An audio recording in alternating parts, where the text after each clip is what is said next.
Hello, everyone. It's me, Monica P. Hall, aka Conduit of Healing, and it is time for our weekly messages for the collective. And for this week's message, I decided to really lean into my Libra tendencies. So if you've noticed I'm a little extra this week, it's because of the subject matter.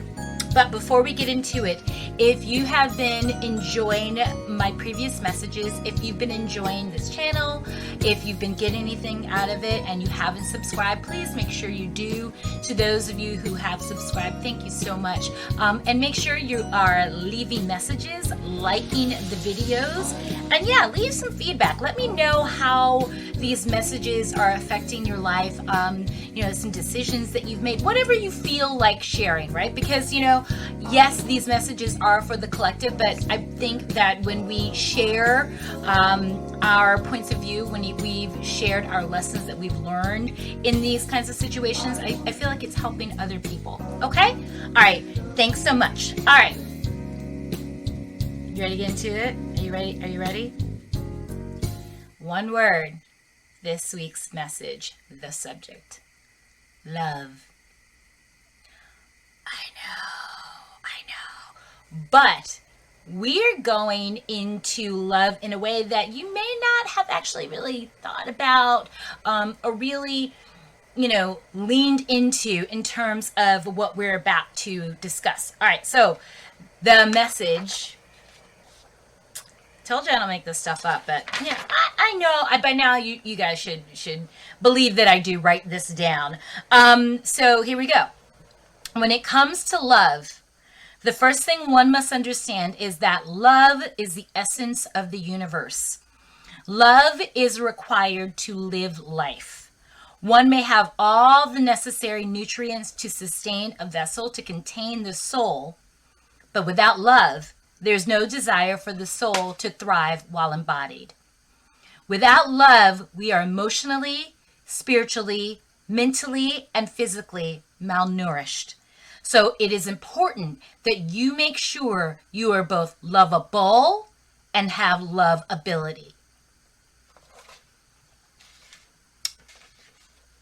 Can we just, I just dropped the paper on that one. Can we just? Because you know what? As a psychic medium, as somebody who's been doing this for a very long time at this point, people never get tired of talking about love. They want to meet their soulmate. They want to have love in their life.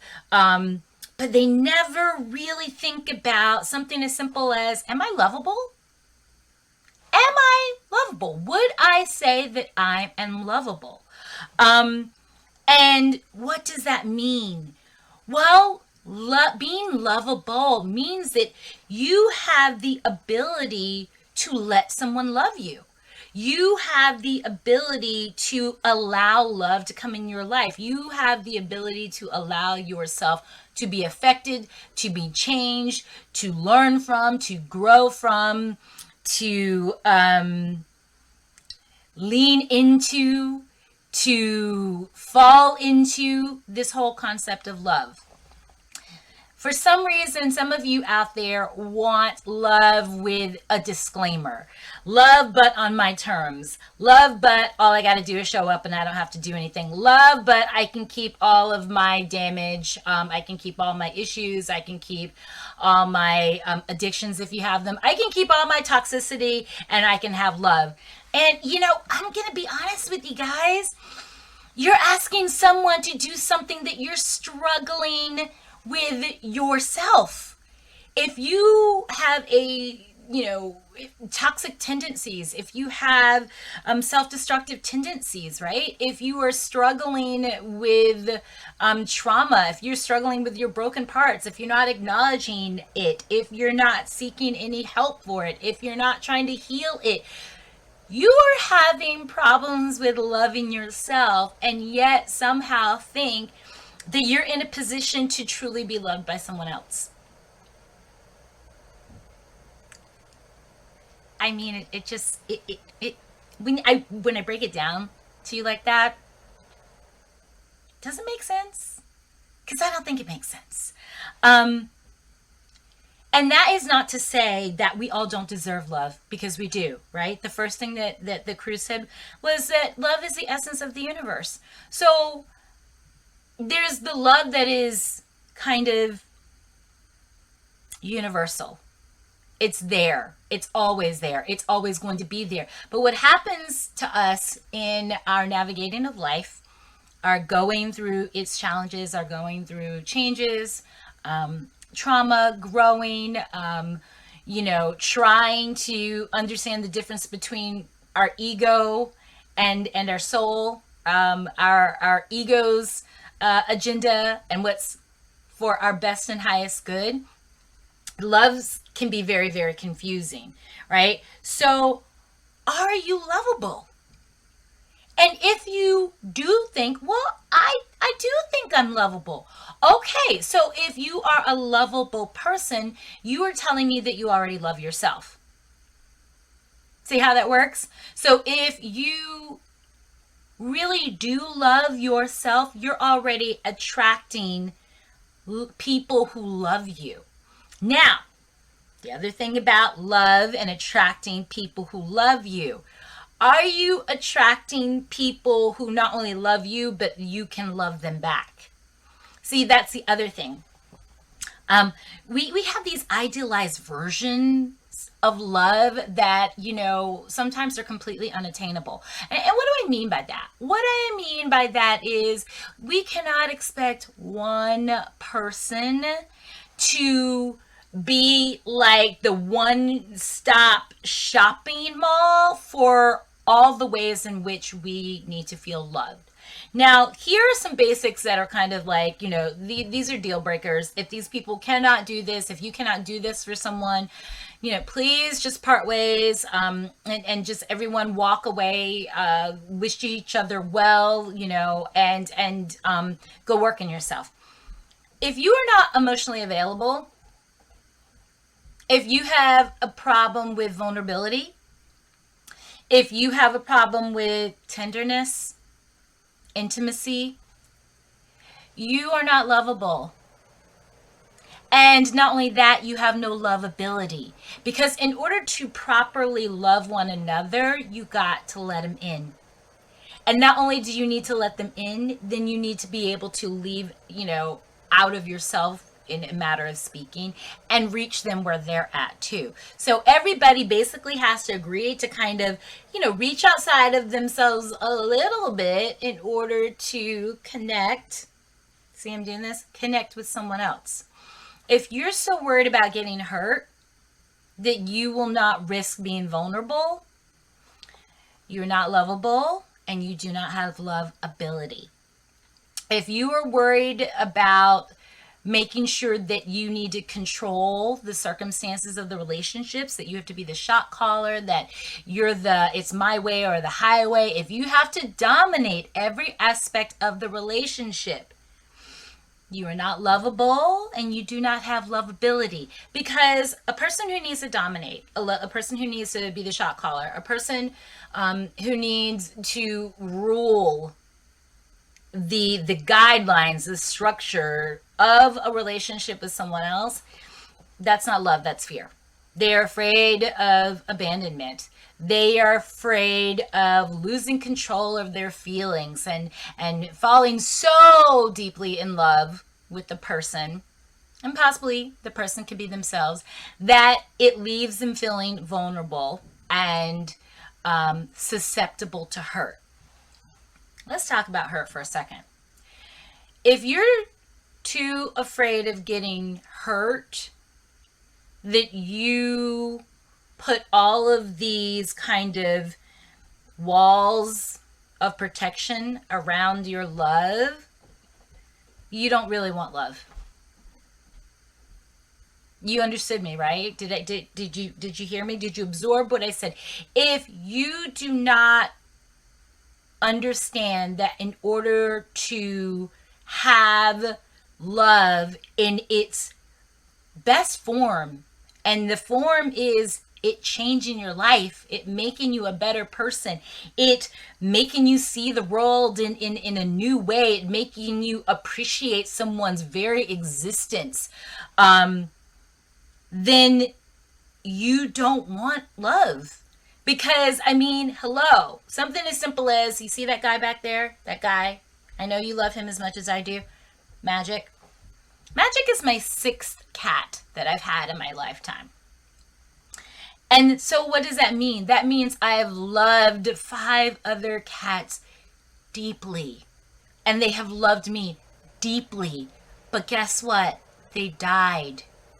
And it hurt so bad that if I were a person who was afraid of love, afraid of getting hurt, Magic couldn't be here. It's really something as simple as that.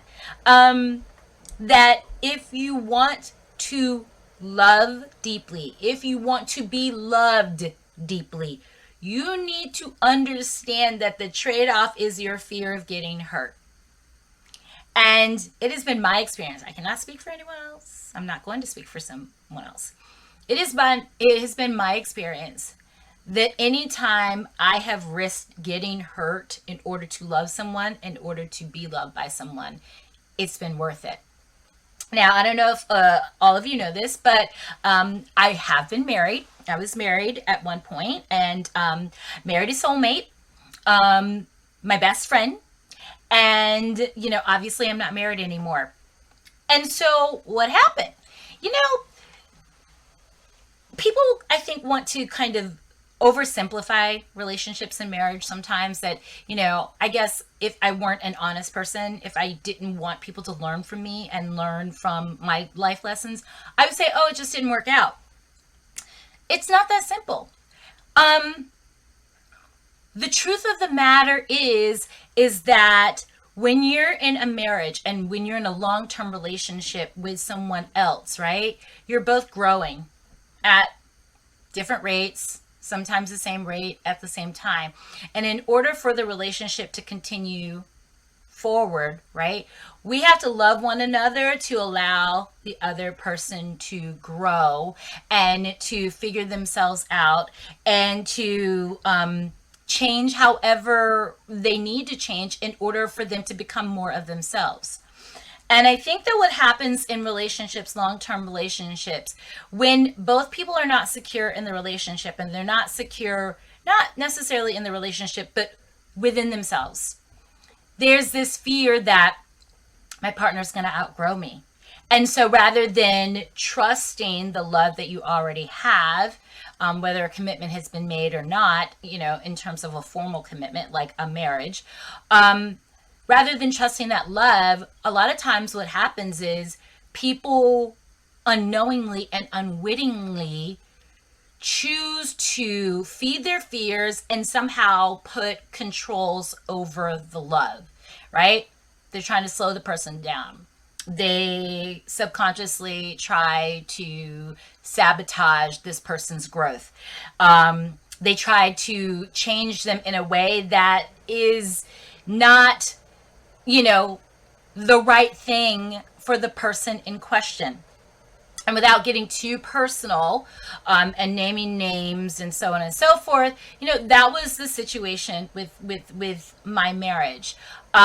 When it was time for one of us to face their own individual fears so that our marriage not only could survive, but thrive and grow and continue, they chose the fear over the love.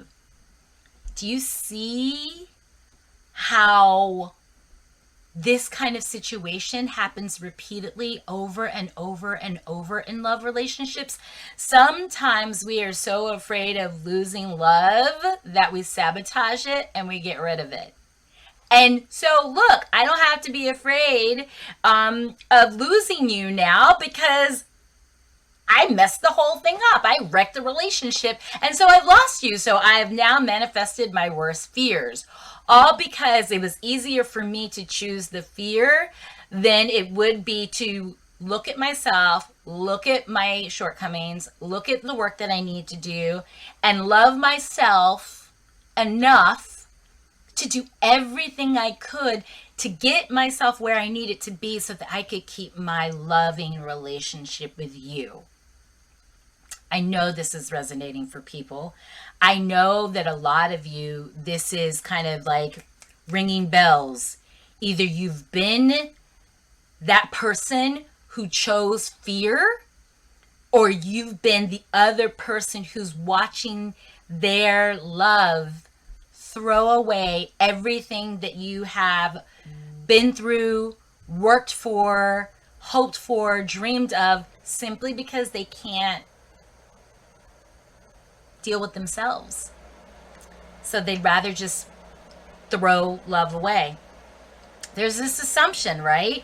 That when we get to that point in relationships where one person wants to continue to grow and the other person wants to stop at whatever level is comfortable for them, that the person who wants to continue to grow will somehow choose to stop so that they can stay with the person who's stuck. If you love yourself, you will not stay with a person who's stuck. And you know why I know? Well, besides the fact that that is part of my own life story, I know this because you can't love somebody more than yourself and call the love healthy, call the relationship healthy. It's impossible. So that's a good example of being lovable. Listen, you know what makes a person lovable? Vulnerability. Our ability to relate to one another, our ability to speak our fears to ourselves, to our partners, and go, this is getting really deep for me. I mean, I'm triggered. My abandonment issues are being triggered. My insecurities are being triggered. But here's what's real. Here's what's true. Here's what I know for sure. I do not want to lose myself in this, and I do not want to lose this relationship. But I need to be honest. I'm freaking out. How many of you wish you could go back into a loving relationship and gotten the counseling that you needed, either individually or as a couple? But now it's too late. You threw the whole thing away. You burned it all down. You threw the baby out with the bathwater. And that's like one of your biggest regrets. It's about being lovable. Like, did you fight that person when they tried to talk to you, when they tried to fix things, when they tried to identify the issues and the problems, and they wanted both of you to show up and to work on it together so that you could be together, but you were so afraid of dealing with your own shit that you risked losing possibly the one person that meant everything to you, or they did mean everything to you until they told you you had to choose love over fear. And then all of a sudden you're very angry, you're very defensive, and you're ready to throw it all away. Wasn't worth it, was it? No. It's not worth it. Once, the dust is cleared, the emotions have calmed down, you realize, I fucked up so much. Damn, I fucked up.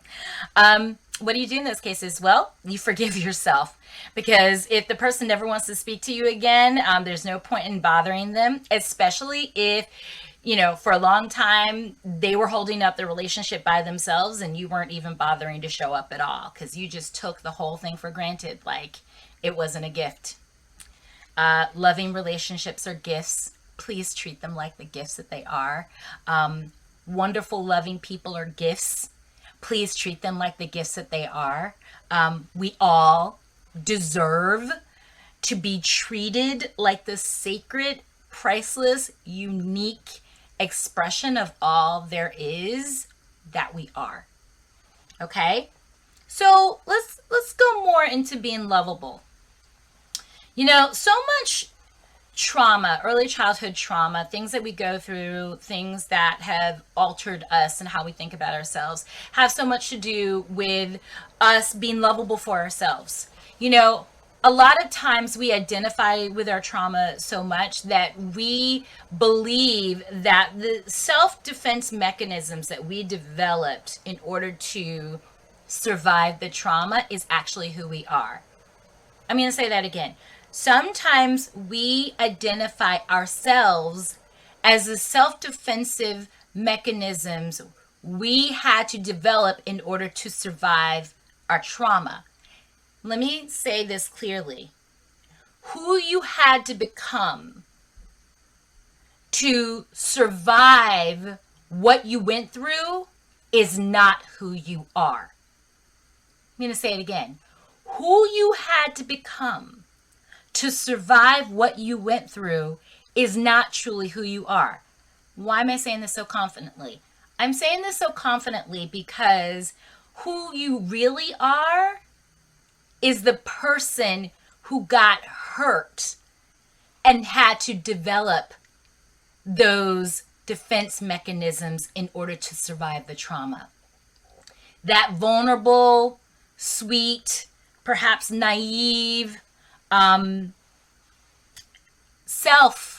child person who it never occurred that anyone, especially someone who is supposed to love them, did anything but love them, did anything but put their best interests forward, did anything but, want them to succeed or win. And now as adults, and I'm assuming most of you watching this now are adults, you realize there's no guarantees for any of us that any of this is going to be easy, going to make sense, that there won't be any trauma, that there won't be anything that alters us and changes us.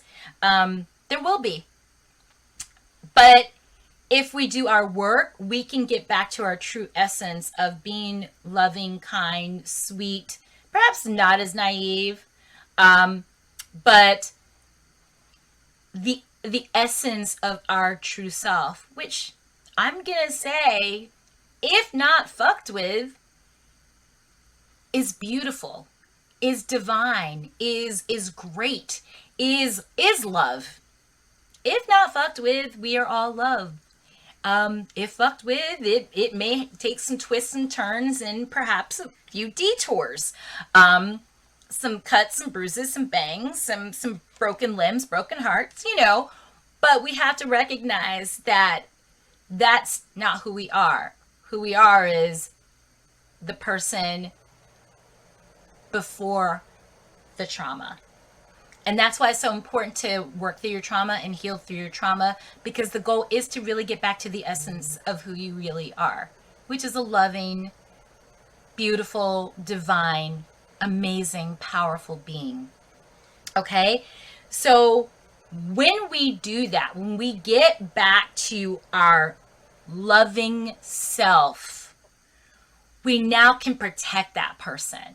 We can now celebrate that person. We can applaud that person. We can express that person in a myriad of ways just because we exist. For no other purpose, for no other reason, for no other reward other than just the joy of existing. And that's when we become lovable to ourselves, because we are now living our truth without the fear of someone's going to come and take it, someone's going to come and hurt me, so on and so forth, right? We learn that love is protecting ourselves.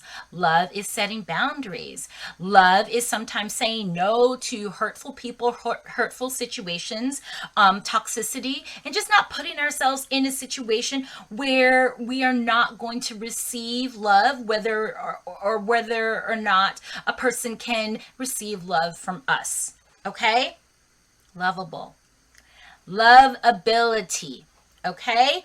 Sometimes people want to use love like ransom, like money, like a commodity. Like, I will give you love if you you have to meet all these requirements to be worthy of my love.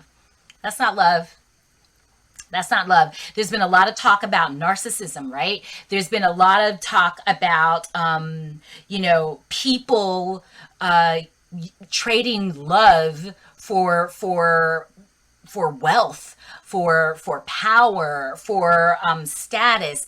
That's not love. Love is love for its own sake. It is really one of those things about our existence really self-perpetuating. Love wants love so it can love, so it can spread love and create more love, to love and to be loved.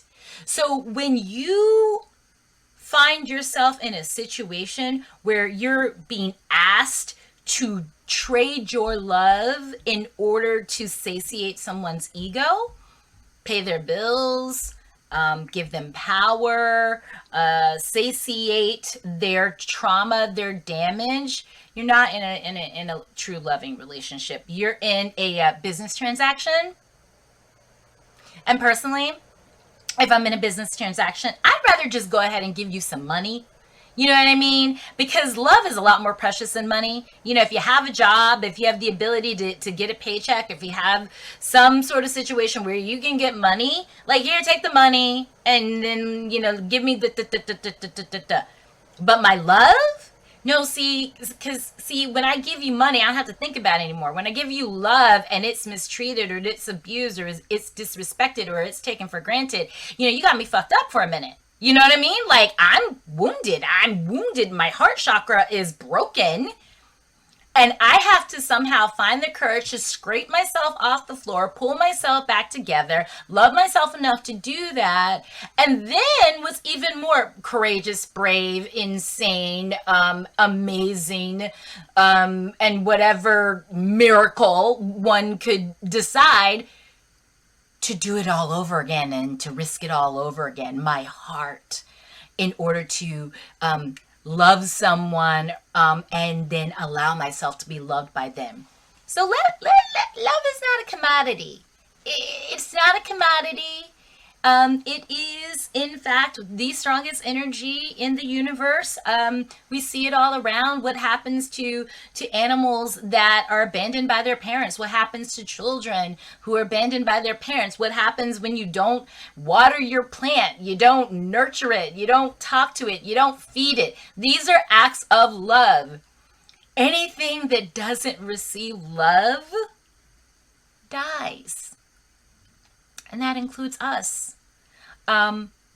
It may not start out as a physical death if we don't receive love or give it.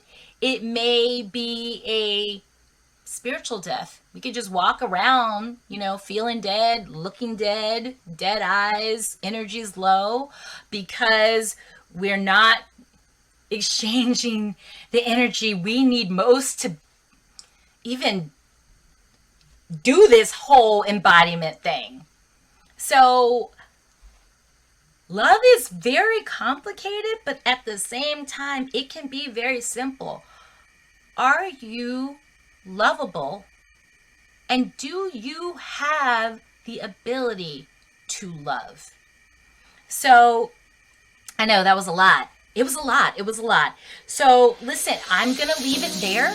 And if you want to contact me for a reading on love, a psychic reading on love or whatever else, or you want to contact me to do Reiki healing or light work or mentoring on love, the whole concept of love, the concept of healing, to heal the old wounds so that you really can get back in this space of love. It's great here, honestly. It's like the best end of the pool. The water's warm, everything's refreshing. The universe just wants to hug on you, love on you. I mean, just truly, when you're in a space of love, animals just walk up to you. They want to talk to you, and they don't know why. It's just the energy of love. We're all attracted to it.